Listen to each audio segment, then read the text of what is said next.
देश निकाला वाले बयान पर केंद्रीय मंत्री गिरिराज सिंह ने भी पलटवार किया है। गिरिराज सिंह ने आजम खान पर देश को बदनाम करने का आरोप लगाया है। मैं देख रहा हूं आजम खान का बयान आ रहा है कि मुझे देश से निकालने की तैयारी। इसी तरह की भाषा ओवैसी बोल रहे हैं गुजरात के चुनाव के अंदर। मैं ये जानना चाहता हूं कि भारत के अंदर जो अल्पसंख्यकों को छूट है दुनिया में किसी देश में नहीं है, फिर भी भारत को बदनाम करने के लिए आजम खान शरीके के लोग, ओवैसी शरीके के लोग भारत को एक कह रहे हैं कि मुझे देश से बाहर निकाला जाएगा। कब? सीएए कानून, नागरिकता कानून में जिस ढंग से तांडव मचाया, लेकिन न ओवैसी की जुबान खुली, न केजरीवाल की जुबान खुली, न कांग्रेसी की जुबान खुली और न आजम खान की जुबान खुली। इन लोगों की जुबान तब खुलती है जब बाटला हाउस जैसे कांड में आतंकवादियों टुकड़े टुकड़े गैंग जेएनयू में अफजल तेरे कातिल जिंदे हैं, ऐसे मैं शर्मिंदित हूं, ऐसे नारे लगाने का जब आता है तब ये भारत को बदनाम करते हैं। आजम खान को एक बार फिर से बड़ा झटका लगा है। शाहजेब खान ने समाजवादी पार्टी छोड़ बीजेपी का दामन थाम लिया। बता दें कि शाहजेब खान आजम खान के बेहद करीबी माने जाते हैं। समाजवादी पार्टी के लोगों का लगातार छोड़कर जाना बीजेपी के लिए बहुत अहम माना जा रहा है।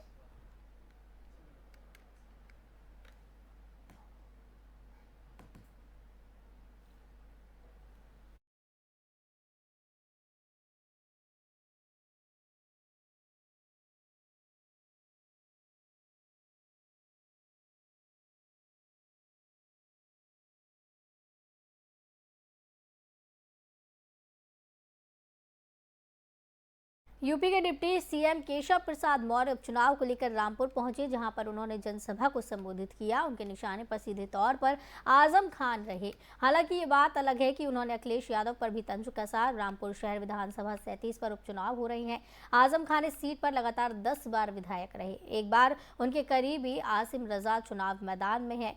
यही कारण है कि आजम खान ने बीती रात एक जनसभा के दौरान अपने आंसू बहाने से भी गुरेज नहीं किया। इसी को लेकर रामपुर पहुंचे डिप्टी सीएम केशव प्रसाद मौर्य ने उनके आंसुओं को घड़ियाली तक कहने में कोई कोर कसर नहीं छोड़ी। रामलीला ग्राउंड में डिप्टी सीएम की अगुवाई में जनसभा का आयोजन किया गया, जिसमें उन्होंने पार्टी कार्यकर्ताओं एवं समर्थकों से इस चुनाव में भाजपा का कमल खिलाने तक का आह्वान किया। अहंकार, गुंडागर्दी, जातिवाद और तुष्टीकरण की हार होगी और भारतीय जनता पार्टी के सुशासन की, विकास की, सुरक्षा की, गरीब कल्याण की योजनाओं की, सबके साथ सबके विकास की जीत होगी। अब तो ये हमारे लिए खुशी है कि मुस्लिमों के अंदर भी एक परिवर्तन आ रहा है। भारतीय जनता पार्टी को वह वोट देना शुरू किए हैं। इसलिए मैं कहता हूं मुस्लिमों का भी समाजवादी पार्टी से मोह भंग हो गया है और भारतीय जनता पार्टी की नीतियों, रीतियों और काम पर विश्वास करके भाजपा का समर्थन। खबर उत्तर प्रदेश के बलिया से है, जहां NH 31 के समय बस्ती के बीचों बीच कुएं में संदिग्ध परिस्थितियों में एक अज्ञात युवक का शव मिलने से पूरे इलाके में सनसनी फैल गई। वहीं सूचना पर पहुंची पुलिस ने शव को कब्जे में लेकर पोस्टमार्टम के लिए भेज दिया। युवक का शव पूरी तरह से क्षत विक्षत अवस्था में था। अभी तक मृतक युवक की पहचान नहीं हो सकी। वहीं CO सदर का कहना है कि आबादी के बीच में कुआं है तो संदेहास्पद स्थिति मानी जा सकती है। पोस्टमार्टम आने के बाद ही स्थिति स्पष्ट हो पाएगी। ये नसीरपुर ग्राम में भैरव बाबा का स्थान है। वहीं पर एक पुराना सा कुआं है जो आबादी के बीच में है। कुएं में एक अज्ञात शव मिलने की सूचना मिली थी, जिस पर पुलिस पहुंची और वहां फायर ब्रिगेड की गाड़ी भी मंगाई गई और उसे शव को बाहर निकाला गया है। शव बिल्कुल क्षत विक्षत हो चुका है, जिससे अभी कोई पहचान नहीं हो पाई है। पोस्टमार्टम के लिए कार्रवाई की जा रही है। बलिया के रसड़ा कासिमाबाद मार्ग पर बुलेरो ने बाइक को जोरदार टक्कर मार दी। बताया जा रहा है कि हादसे में बाइक सवार 3 युवक गंभीर रूप से घायल हुए। उन्हें सामुदायिक स्वास्थ्य केंद्र रसड़ा लाया गया, जहां चिकित्सकों ने एक युवक को मृत घोषित कर दिया। बताया जा रहा है कि बाइक पर सवार होकर बारात जा रहे थे। अखनपुरा के समीप पीछे से तेज रफ्तार बुलेरो ने उन्हें टक्कर मार दी। CHC रसड़ा के चिकित्सकों ने भाऊ को मृत घोषित कर दिया। सूचना पर पहुंची पुलिस ने भाऊ के शव को कब्जे में लेकर पोस्टमार्टम के लिए बलिया भेज दिया है।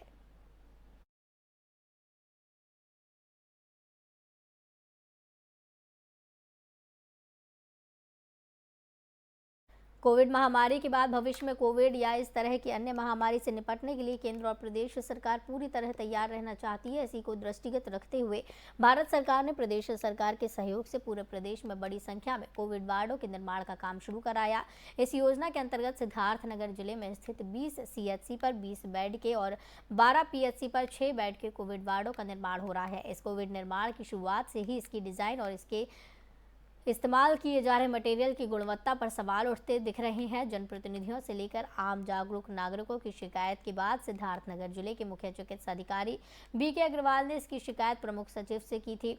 कोविड वार्ड को लेकर मिल रही शिकायतों के बारे में CMO BK अग्रवाल कहते हैं कि उन्हें कोविड वार्ड में इस्तेमाल हो रहे मटेरियल की शिकायत मिली है, जिसकी जानकारी उच्च स्तर पर संबंधित विभाग के साथ साथ प्रमुख सचिव को भी उन्होंने लिखित तौर पर भेजी थी।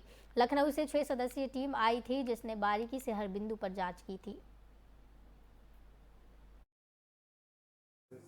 हाँ, ये मेरे संज्ञान में है, जिसमें भारत सरकार की योजना है और प्रदेश सरकार का अप्रूवल है। इसमें हमारे जनपद में 20 CHC पे 20 बेड का वार्ड बन रहा है और 12 PHC पे 6 बेड का वार्ड बन रहा है। जो NPCC संस्था बना रही है, कार्यदायी संस्था है, उसको वर्क ऑर्डर राज्य स्तर से भेजा गया है, मिला है। और शिकायतें इसमें मिली थी, जब ज्वाइन किया था तब से शिकायतें मिल रही थी और मैंने खुद भी कई जगहों पे जाकर देखा है और मुझे भी कुछ कमी दिखी थी, तो मैंने राज्य स्तर पर शिकायत की थी। यहाँ से प्रमुख सचिव महोदय से मेरी वार्ता हुई थी, मिशन निदेशक महोदय से मेरी वार्ता हुई थी। तत्क्रम में वहाँ से लखनऊ से टीम आई थी। गुजरात के मोरवी फुटओवर ब्रिज कांड का मामला भी शांत भी नहीं हुआ कि महाराष्ट्र के चंद्रपुर रेलवे फुटओवर ब्रिज कांड उन जख्मों की याद एक बार फिर से ताज़ा करवा रहा है और कुछ इसी तरह का मामला कुशीनगर में सामने आया। यूपी के कुशीनगर जिले के हाटा नगर से होकर गुजरने वाले NH 28 हाईवे पर बागनाथ चौराहे के पास लाखों रुपयों की लागत से फुटओवर ब्रिज का निर्माण करवाया गया, ताकि बागनाथ चौराहे पर हाईवे पार करते हुए आए दिन लोग हादसे का शिकार होते थे। हादसों को कम करने के लिए भले ही फुटओवर ब्रिज का निर्माण हुआ, लेकिन कुछ साल तक इसका इस्तेमाल लोगों ने किया। NHAI की तरफ से पुल का रखरखाव ना होने की वजह से पुल जगह जगह टूटने लगा है, जिस वजह से कई लोग डर से इसका इस्तेमाल कम करते हैं। लेकिन जब हाईवे पर गाड़ियों का आवागमन अधिक होता है तो स्कूल के बच्चे से लेकर कई लोग अधिक संख्या में इस फुटओवर ब्रिज से गुजरते हैं। इस मामले में स्थानीय BJP विधायक मोहन वर्मा ब्रिज को लेकर चिंता जाहिर कर रहे हैं। NHAI के अधिकारियों से बात करते हुए पुल ठीक करके पुनः इस्तेमाल में आने की बात की जा रही है। जो हाटा नगर में बागनाथ चौराहे पे जो फुट ब्रिज है, उसके बारे में कुछ जानकारी मिला है कि ऊपर फुट ब्रिज के जो प्लेट हैं वो जगह जगह टूटे पड़े। मैं अधिकारियों से बात कर चुका हूं, जल्द ही उस समस्या का समाधान अधिकारियों द्वारा कराया जाएगा, जिससे आवागमन में किसी प्रकार की कोई बाधा उत्पन्न न हो। जो हाटा मैनपुरी उपचुनाव में सपा उम्मीदवार डिंपल यादव ने बड़ा दावा किया है। बीजेपी प्रशासन के जरिए सपा के स्थानीय नेताओं को प्रताड़ित कर सकती है। डिंपल यादव ने सपा नेताओं को सलाह दी है कि वे वोटिंग से एक दिन पहले रात में अपने घरों में ना सोएं।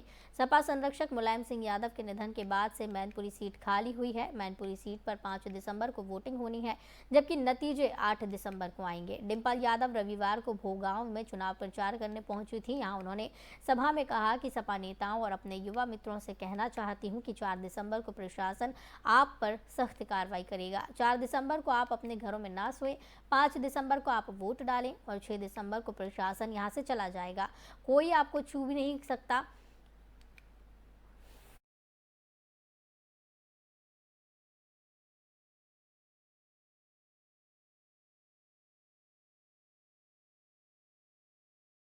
झांसी में गलत तरीके से अर्जित की गई संपत्ति पर योगी सरकार का डंडा चला है। झांसी में पूर्व विधायक की 1.5 अरब की संपत्ति जब्त की गई है।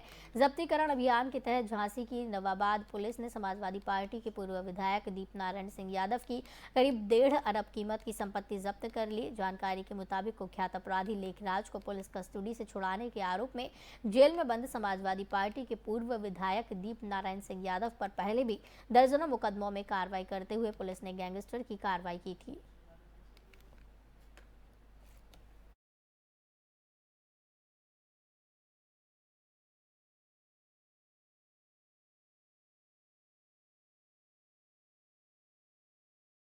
फिलहाल अब वक्त हो चला है बुलेटिन होने का। मुझे दीजिए इजाजत। नमस्कार।